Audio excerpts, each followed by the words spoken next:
Good morning, children. So today we will be continuing with the chapter Indian Economy in 1950s to 1990s. That is a 5-year plans chapter. So the last day we did till the Green Revolution. Okay, means what were this Green Revolution was a governmental policy to increase agriculture production. So we did till that. Today we will be doing the success of Green Revolution in 2 phases. Okay. Now, Indian economy experienced the success of Green Revolution in 2 phases. In the first phase, that was in the mid-60s to mid-70s, the use of HYV seed was restricted to more affluent states like Punjab, Andhra Pradesh, Tamil Nadu, etc. Further, the use of HYV seeds primarily benefited the wheat growing regions only. In the second phase, mid-70s to mid-80s, so the first phase was 60 to 70s, second phase was mid-70s to mid-80s. The HYV technology spread to a larger number of states and benefited more variety of crops. So in the first phase, it only benefited the affluent states like Punjab, Haryana, Andhra Pradesh, Tamil Nadu, etc. Okay. Further, the use of HYV seeds benefited the wheat growing areas in the first phase only, but in the second phase, it spread to a large number of states and benefited a variety of crops. So, important effects of Green Revolution. So, what were the effects? The spread of Green Revolution technology enabled India to achieve self-sufficiency in food grains. India was no longer at the mercy of America or any other nation for the food requirements. So, the very first achievement of Green Revolution was that as India was earlier, we discussed it in the earlier lecture also, as India was earlier dependent on USA for the food grains, now India was self-sufficient in food grains and it was no more dependent on America. Okay. Now the next was the attaining of marketable surplus. Means earlier they could not produce a surplus amount of production as many were landless. Those who had land, it was a fragmented land and the land was quite small to produce enough to supply in the market. So they did subsistence farming. But after Green Revolution, they attained marketable surplus. Means Green Revolution resulted in marketable surplus.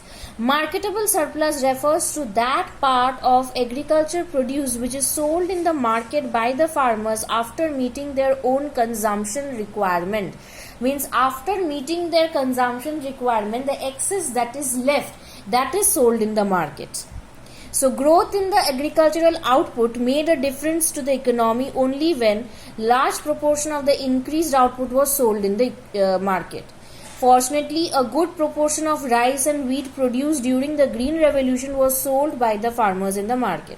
So, due to Green Revolution, as the agricultural output increased, the main difference was created when the surplus amount of production was sold in the market. Moreover, a good proportion of rice and wheat produced during the Green Revolution was sold by the farmers in the market. Buffer stock of food grains. The Green Revolution enabled the government to process sufficient amount of food grains to build a stock which could be used in times of food shortage. So earlier during the British rule, what was the scenario? That during the famines, during the droughts, during the floods, the vast population of India was unable to be managed and people used to die out of hunger because food supplies were not so much, agriculture was commercialized, food grains was not produced so much, we were dependent on America for the food grains, and thus the concept of buffer stock was not at all present during those times. So the Green Revolution enabled the government to process sufficient amount of food grains to build a stock when it can be used during the times of shortage.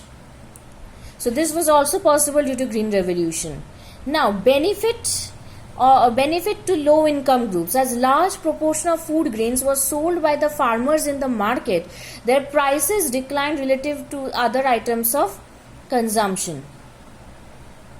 The low-income groups who spend a large percentage of their income on food benefited from this decline in prices. So, a large portion of the food grain was sold by the farmers in the market. What was the result? Their prices declined relative to other items of consumption.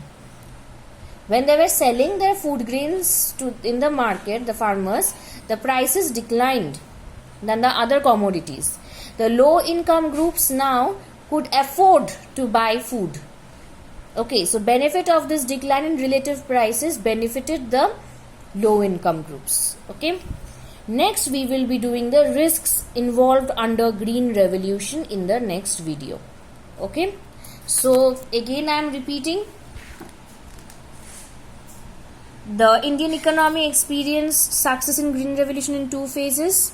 Important effects of green revolution, that is attainment of marketable surplus, buffer stock of food grains, and benefit to low income groups. Okay, now we will be moving to risks.